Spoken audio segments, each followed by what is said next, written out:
Salut à toi, j'espère du fond du cœur que tu vas bien. Nos relations, ça va être une des parts les plus importantes de notre bonheur.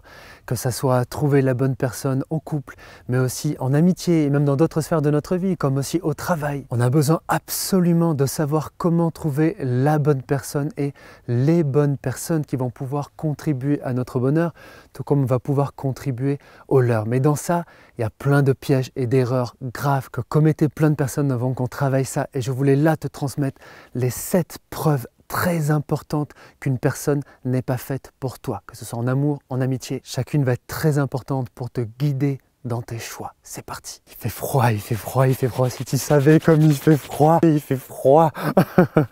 Première preuve qu'une personne n'est pas faite pour toi, que ce n'est pas la bonne personne, ses actes, je parle bien d'actes et pas de paroles, ses actes ne sont pas engagés. Alors qu'elle le pourrait, je saute un peu sur place pour me réchauffer, alors qu'elle le pourrait. Bien sûr, parfois tu as des personnes qui sont très prises par des choses qu'elles doivent assumer, etc.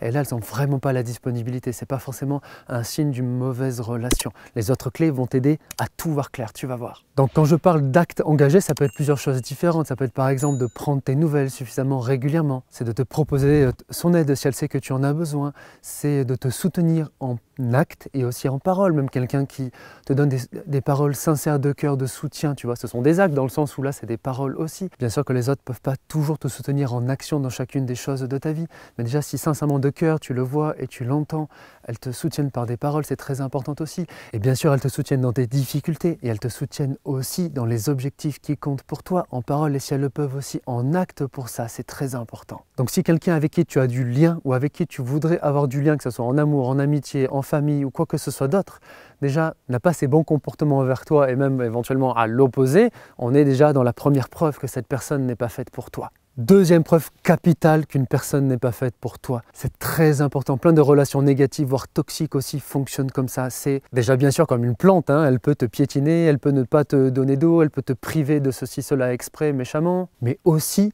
elle ne t'aide pas à croître, à te développer dans le sens que toi tu veux. Je pousse le truc, hein, mais si toi par exemple tu veux être pianiste et que la personne dit non, le piano c'est nul et moi je veux absolument que tu sois guitariste et tu vois que la personne elle te pousse vers ça, tu vois, il y a un problème, cette personne n'est pas faite pour toi. Elle ne cherche pas à développer ton potentiel. À toi c'est comme si tu es une tulipe et qu'elle veut te faire pousser, je sais pas moi, comme un cactus, ou elle voudrait que tu sois une tulipe qui ressemble à une rose, mais toi tu n'es pas une rose, tu n'es pas un cactus, tu es une tulipe.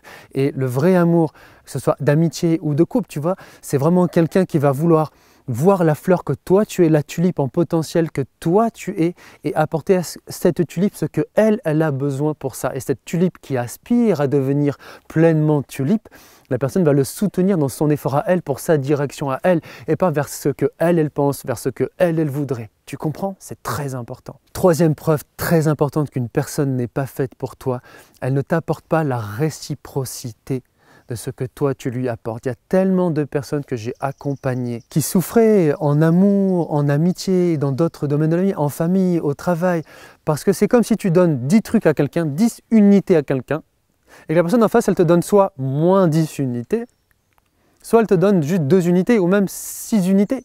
Il y a un déséquilibre entre toi, ce que tu apportes en temps, en énergie, en effort, peut-être aussi en argent, et ce que tu reçois en face. Oui, ce qu'on donne, on le fait pour le donner de bon cœur et tout ça, mais on doit en même temps aussi à côté avoir la lucidité que la vie, c'est un partage. Tout simplement, si tu vas faire tes courses et que dans ton caddie, il y a pour 150 € de courses et qu'on te demande de payer 400 €, tu vas dire il y a un problème et je refuse et c'est normal. Ou à l'inverse, si tu as 150 € de courses dans ton caddie et que tu veux payer les 150 €, mais au moment de payer, on te dit qu'on t'enlève 50 € de ce qu'il y a dedans, bah pareil, tu ne vas pas trouver ça juste et normal, tu vas refuser ça.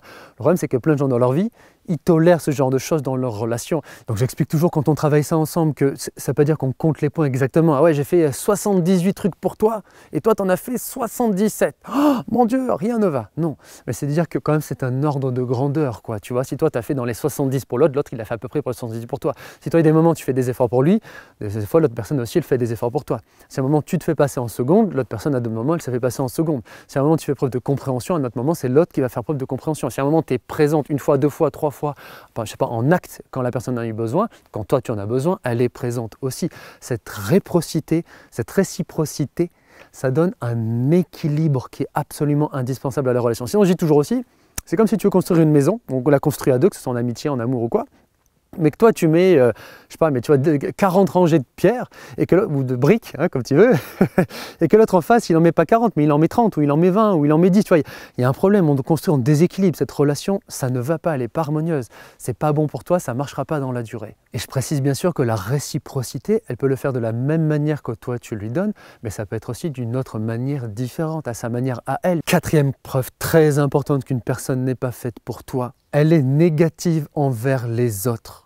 Et ou aussi, mais souvent ça va ensemble, elle est négative pour toi et d'une manière générale, elle n'est pas assez source de positif pour les autres, elle n'est pas assez source de positif pour l'extérieur. Ça ne veut pas dire que tout le monde doit être un grand extraverti qui apporte un soleil magnifique dans la vie de tout le monde, même si c'est bien aussi. Mais quand même, en connaissant les gens, tu vois, tu sens par les paroles et par les actes, les attitudes.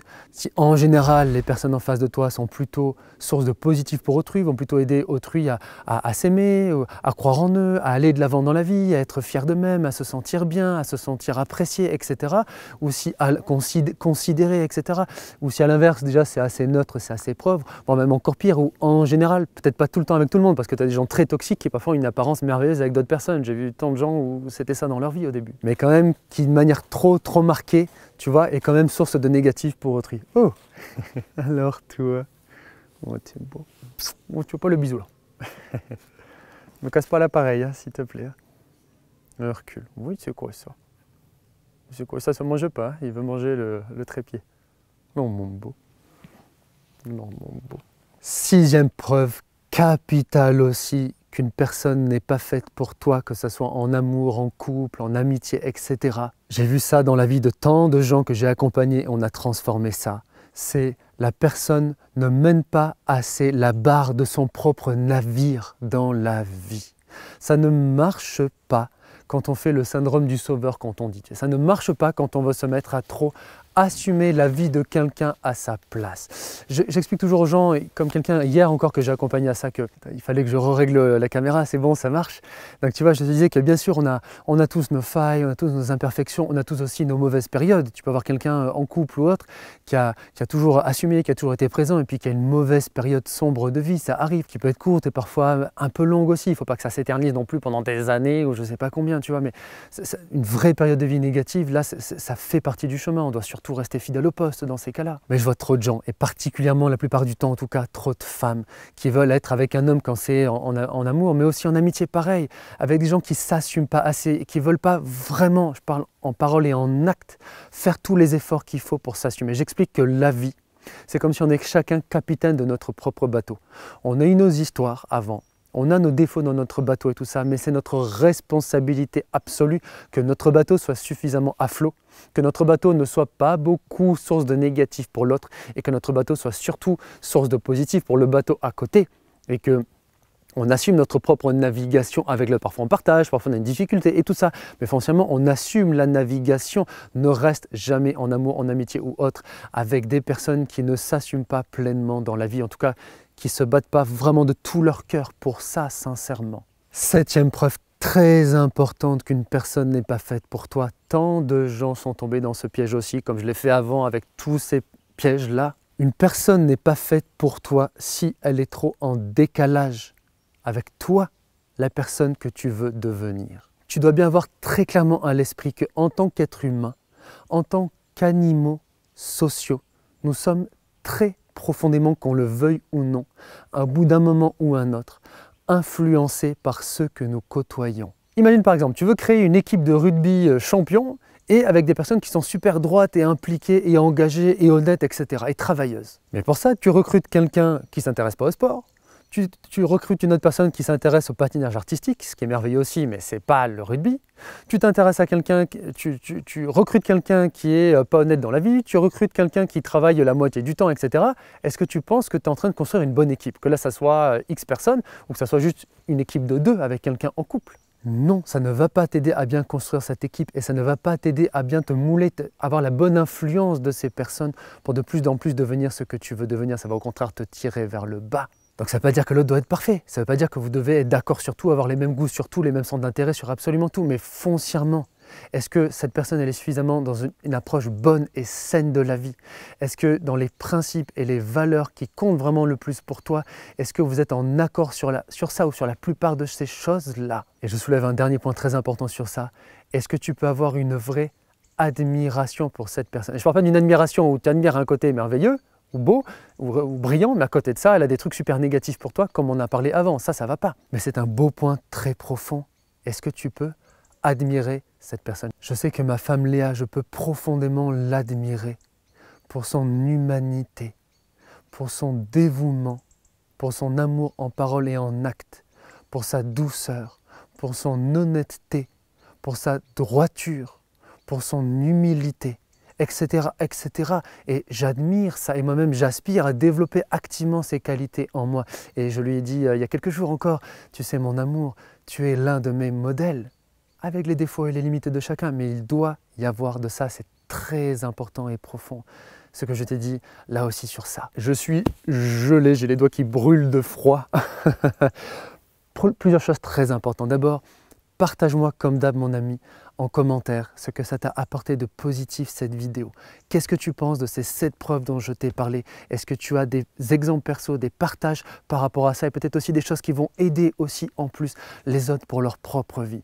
Ensuite, c'est très important aussi, pense à me soutenir. Je suis ici pas juste pour être VIP sur les réseaux sociaux, je m'en fous. Je suis ici dans un grand projet de donner de l'espoir à ce monde, dans un grand projet d'aider tous ceux que je pourrais à se libérer de leur souffrance et à vivre une vie remplie de sens.